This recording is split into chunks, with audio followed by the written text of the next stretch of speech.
பதிவு. இது சினிமா துறையை சார்ந்த அண்ணன் விஷால் அவர்களுக்கு. அண்ணன் விஷால், நீங்கள் வந்து ஒரு ஆடியோ ஃபங்க்ஷன் பண்ணீங்க ரத்னம் அப்படின்னு படத்துக்கு. அதுக்கு வந்து பத்திரிகையாளர் எல்லாம் கூப்பிட்டுருந்தீங்க. அதில் வந்து பைல்வான் அண்ணன் ரங்கநாதன் அவர்களும் வந்திருந்தாங்க. அப்போ எல்லாரும் ஒரு கேள்வி கேட்டுட்டு இருக்கும்போது அவர் ஒரு கொஸ்டின் கேட்டார். அதுக்கு உடனே என்னால் பதில் சொல்ல முடியாது, பைல்வானுக்கு என்னால் பதில் சொல்ல முடியாது அப்படின்னு ஒரு ஒரு அகம்பாவமாக நீங்கள் சொன்னீங்க. அதாவது அவமதிக்கிறீங்க. அது வந்து மிகவும் தவறுன்னா, ஏன்னா அவர் கேட்ட சரியான கேள்வி. ரெண்டாவது, அவர் தான் கேட்க முடியும். ஏன்னா இன்னைக்கு சினிமா துறையிலும் பத்திரிகை துறையிலும் அவர் தான் இருக்கிறாரு. இன்னைக்கு சினிமா துறை எந்த அளவு நலிந்து போயிடுது. வந்த பத்திரிகைகள் அத்தனை பேர்லையும் அவருக்கு சினிமா பற்றி தெரியும். ஏன்னா அவர் சின்ன படங்கள்ல இருந்து பெரிய படங்கள் நடிச்சிட்டு இருக்காரு. பட்ஜெட் இல்லாத படம், பெரிய பட்ஜெட் படம், உங்க பெரிய பெரிய பட்ஜெட் படங்கள்லாம் அவர் நடிச்சிட்டு இருக்காரு. ஸோ அவர் கேட்குற கேள்விக்கு உங்களால் ஏன் பதில் சொல்ல முடியல? அப்படி என்ன கேட்டாரு? அவர் உங்களுக்கு பர்சனலாக எதாவது கேட்டாரா, இல்லை உங்க ஃபேமிலி பற்றி கேட்டாரா, இல்லை எதை பற்றி கேட்டாரு? அவர் கேட்டது வேற எந்த பத்திரிகையாலும் ஏன்னா வேற எந்த பத்திரிகையாளருக்கும் தெரியாது. அதனால அவர் கேட்டார். ஆனால் அவருக்கு கேட்கறதுக்கு முழு தகுதியும் இருக்குது. ஏன்னா அவ்வளோ படங்கள் நடிச்சிருக்கிறது 40-45 வருஷமா சினிமாவில் ட்ராவல் பண்ணிட்டு இருக்கிறாரு. ஆனால் அவரை பேர் அப்பா சாரத்தில் இருக்கிற ஒருத்தரை போயிட்டு அவமதிக்கிறது மிகவும் தவறு. அதுவும் நம்ம சினிமா துறையில் இருக்கிற ஒருத்தரை, அதுவும் நீங்கள் வந்து ஒரு நடிகர் சங்கத்தில் ஒரு பெரிய பொறுப்பில் இருக்கிறீங்க. அதே நடிகர் சங்கம் அவரும் ஒரு மெம்பராக இருக்கிறாரு. உங்களுக்கு முன்னாடியே மெம்பர், உங்களுக்கு சீனியர் மெம்பர். அவர் ஒரு சீனியர் மெம்பரை வந்து இப்படிதான் அவமதிப்பதா ஒரு பப்ளிக்கான இடத்துல? அவர் கேட்டது என்ன? மார்க் ஆண்டனி ஒரு படத்துல நீங்க ஆடியோ ஃபங்க்ஷன் சொல்றீங்க, 4 கோடி ரூபாய்க்கு கம்மி யாரும் படம் இருக்காதுங்க. 4 கோடி ரூபா இருந்தா அதை வச்சுக்கிட்டு வீட்டிலேயே இருங்க. அதுக்கப்புறம் படம் எடுத்தீங்கன்னா 4 கோடி விட்டுட்டு தான் வெளியே போவீங்கன்னு சொன்னீங்க. இதனால எவ்வளவு பேர் பாதிக்கப்பட்டாங்க? நிறைய பேர் எனக்கு தெரிஞ்ச நண்பர்கள் பாதிக்கப்பட்டாங்க. ஏன்?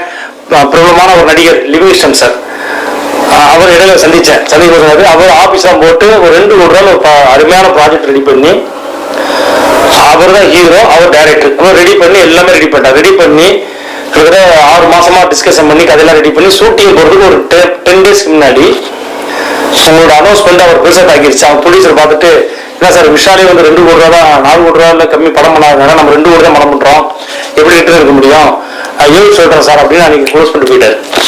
இதனால மீண்டும் ஒரு ஹீரோ வர வாய்ப்பை வந்து லிவிங்ஸ்டன் இழந்தார் உங்களுடைய ஒரே வார்த்தைக்காக.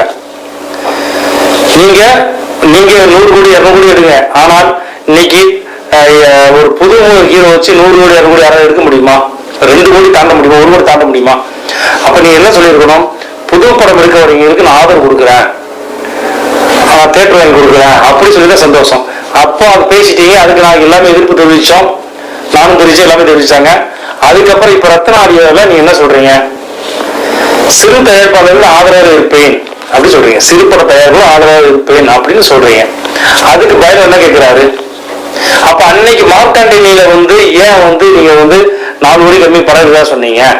அப்ப சிறு தயாரிப்பாளர்கள் நீ ஆதரவு சொல்றீங்க. அப்ப சிறு தயாரிப்பாளர் யாரு? எத்தனை கோடியில பண்ணா சிறு தயாரிப்பாளர்கள்?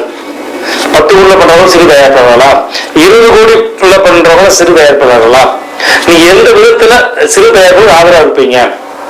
அவங்க படத்தை பிசினஸ் பண்ணி கொடுப்பீங்களா, இல்ல அவங்களுக்கு தேட்டர் எடுத்து சொல்லுவீங்களா, இல்ல கீப்போட சாட்சி அதை ஃபுல்லா குறைக்க சொல்லுவீங்களா அவங்களுக்கு, இல்ல அவங்களுக்கு ரால் சீட் நீங்க கொடுங்க அவங்கள பேர் நண்பர்கள்? ஏன்னா உங்களுடைய ஃப்ரெண்ட்ஸ் எல்லாமே இருக்கு. நீங்க எல்லாமே இல்ல பெரிய பெரிய பட்ஜெட் படங்கள் தான் உங்களோட ஃப்ரெண்ட்ஸ். ஆரியா இருக்கட்டும், ஜீவாவா இருக்கட்டும், உதவிசாலியா இருக்கட்டும், எல்லாருமே. ஆனா நீங்க வந்து எல்லாரும் சேர்ந்து சிறு பட தயாரிப்பாளர்கள் வந்து புது தயாரிப்பாளர் வரக்கூடாதுன்னு நினைக்கிறீங்களா? எப்படி நீங்க வந்து அதாவது தயாரிப்பாளர் சங்கத்தை செவிச்சு வெளியே வந்து தயாரிப்பாளர் சங்கத்தை செவிச்சு உள்ள வந்து நானும் உங்களுக்கு தான் ஓட்டு போட்டேன். சரி, உள்ள வந்து என்ன பண்ணீங்க? 1 லட்ச ரூபா அந்த மெம்பர்ஷிப்பை 3 லட்சமா மாத்துறீங்க. 1 லட்சம் யாரா இருக்கட்டும் அவங்க வெளியே போறான்ட்டீங்க. அதுல எத்தனை புடிச்சு வெளியே போனா சேர முடியாம. சோ அங்கேயே உங்களுடைய அந்த ஆதிக்கத்தை காட்டிட்டீங்க. அந்த புடிச்ச யூனியன்ல 1 லட்சம் கட்டி மெம்பரா இருந்த அத்தனை பேர் வெளியேறிட்டீங்க. அந்த காசை கூட வெளியேறிட்டீங்க. 3 ரூபா உள்ள வந்துட்டீங்க. ஸோ அங்கேயே வந்து நீங்க சிறு பெரிய ஒரு பிரிவு அங்கே ஏற்படுத்த ஆரம்பிச்சிட்டீங்க. நிறைய சொல்லிட்டு வந்தீங்க, ஒரு மெம்பர் ஆனீங்க, ஒரு பதவிக்கு வந்தீங்க.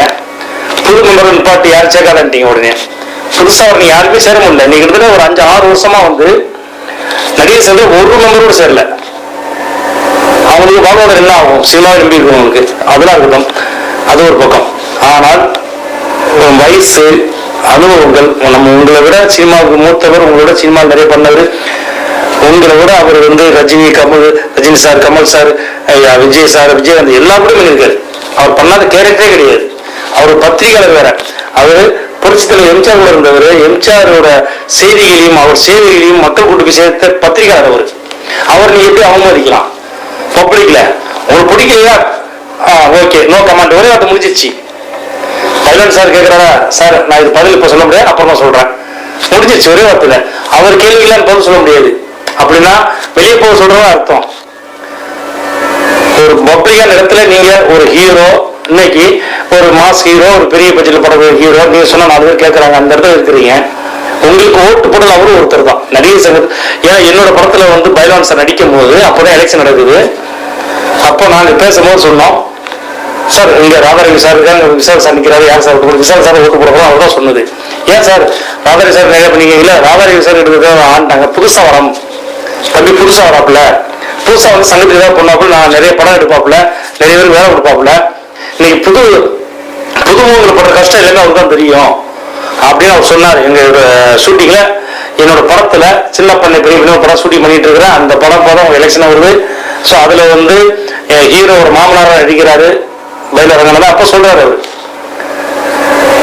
ஆக நீங்க வந்து எப்போதுமே ஒரு பிடிக்கலையா ஒரு நோக்கமான்னு சொல்லிட்டு போயிட்டு இருக்கணும். அதுக்காக வந்துட்டு ஒரு நீங்க இன்னைக்கு வந்து அந்த ஆடியோ ஃபங்க்ஷன் முழுக்க உங்களுக்கு தான் நடத்தப்படுறது. அது நீங்க தான் ஹீரோ, நீங்க தான் மெயின், நீங்க சொன்னா எல்லாமே கேட்பாங்க.